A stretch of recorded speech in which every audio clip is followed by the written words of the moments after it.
Good afternoon and welcome to my message of the day. I'm Warren, the rector here at St. Columba's. I know we live in an age where for many people it seems irrational to believe in God. And I think that's funny in a way because we seem to live in a world that says it's irrational to believe in God, but people end up believing in all sorts of what it seems to me quite irrational things. To believe in God is quite rational.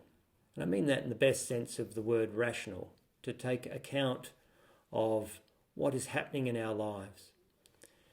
All kinds of superstitions replace belief in God, and it seems to me that our task in life is to learn how to address God, to respond to God, to deepen our sense of God's presence in our lives, and ultimately to learn to give ourselves both to God and to others in love.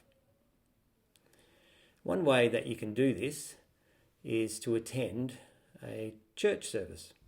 And if you were to come to the Sunday service here at St. Columba's, to what we call the liturgy, all sorts of things are going to happen. You'll hear words, you'll see art, you'll be struck by the beauty of the architecture, the art that you'll see. There'll be symbolic actions, there'll be taste, there'll be aroma, you'll hear things, words will be said with certain meanings. It's sort of like, and it has its own life in a way, because you come and you'll join in with a whole lot of other people who are participating in the liturgy. It's sort of like I'll come back to this, it's sort of like a river which you sort of jump into and you get carried along. The liturgy helps us to recognise the presence of God in our lives and how to symbolically and verbally start to offer ourselves back to God. We need all our senses to do this, the five senses, because of what we're going to see and touch, etc., and taste. We also need our sixth sense, because God is not one object amongst many. Therefore, the five senses alone are not enough. We need that sixth sense that can sense the underlying presence of God in the liturgy and to learn to recognise that presence of God in our lives. Sometimes people report the sense of absence of God in their lives, and it's very easy to misinterpret this, what is perceived to be an absence. And the liturgy can help us, if you persist with it, even when what you thought you were looking for or you might have experienced before is suddenly absent. It's very easy to misinterpret this and to give up. But actually it's part of the process of learning the deeper presence of God in our lives. Anyway, as we come along, we jump into the liturgy almost. It's like a river. I think of it like a river, that it carries me. When I'm not particularly responsive, I can still jump into the liturgy and I will be carried by the liturgy itself. The words are beautiful, but also by the other people around me who respond to the words and are showing me how to respond to that presence of God in their lives and therefore into mine. In this way, the liturgy can come to shape us. Because I come to the liturgy with a real alertness to what's going on inside me and to what's happening on the outside, the words, the actions, etc. The liturgy, the inner and the outer, the liturgy can start to bind those together so that I can start to learn how to express myself in worship and adoration and love toward God. And it can work the other way, that the liturgy starts to shape me.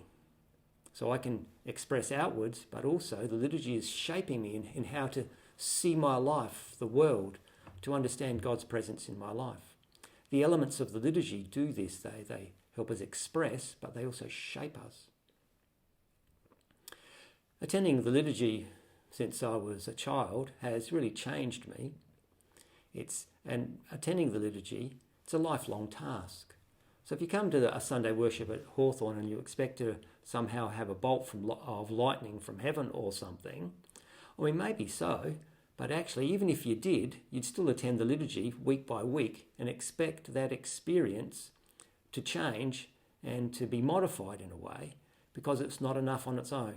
You need more. You need the lifelong attention to God's presence in our lives and how to express it and how to be shaped by that presence. And that's what the liturgy provides for us. I've been talking a bit about that in the last few weeks about forgiveness and confession. If you want to catch up with what I said about confession, you could check out last Sunday's service, February 28th, the Sunday service, and just flick through to the sermon. And when I talk about confession and the way it helps us in our search for authenticity and for change. Another example would be what we call the prayers of the people. That's when the liturgy, most of it is set words, which others have written for us through the deep tradition of the church, words that we know work, that can express that which I might struggle to know how to express. The words of the liturgy provide us a means to do that.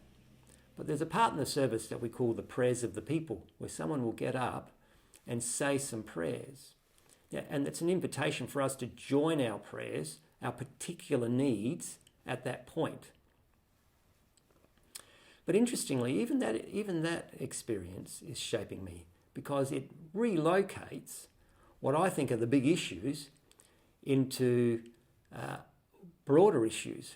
Because the person saying the prayers will, generally speaking, have a different view than I might. And so my prayers are put into that context. They're expanded. The context is expanded. And then those prayers of the people themselves are put into the broad context of the liturgy. And the whole of the liturgy is heading towards the celebration of the death and resurrection of Jesus, when we hear the words of the Last Supper, for instance, and we eat and drink together in his presence. Even that is an interesting experience, because it's helping us have reconnect in a different way, and it might come from sort of a bit left field, with our own mortality. That is to do with our own life and death, because that's the death and resurrection of Jesus. It touches on our death and life. I could go on the way in which the different elements, and hopefully over this year I might do a little bit more on the number of elements in the liturgy and how we might see how they are both shaping us and allowing us to respond to God in a way which we can take with us. We start to live the liturgy as the work of the people out in our ordinary lives. The liturgy isn't something which is just stuck in church, but it's actually something that forms us, so we actually become the liturgy, if you like, in our ordinary lives. So I encourage you to come to church, to attend, which doesn't just mean come along, it means attending to what's going on the inside of us, our feelings, our thoughts, etc., our needs, our anxieties, and to attend what's going on in the liturgy itself and to be carried by it. And week by week, we need more than this, but by week, to be shaped by the liturgy itself. Hope that was helpful. Thank you. Bye-bye.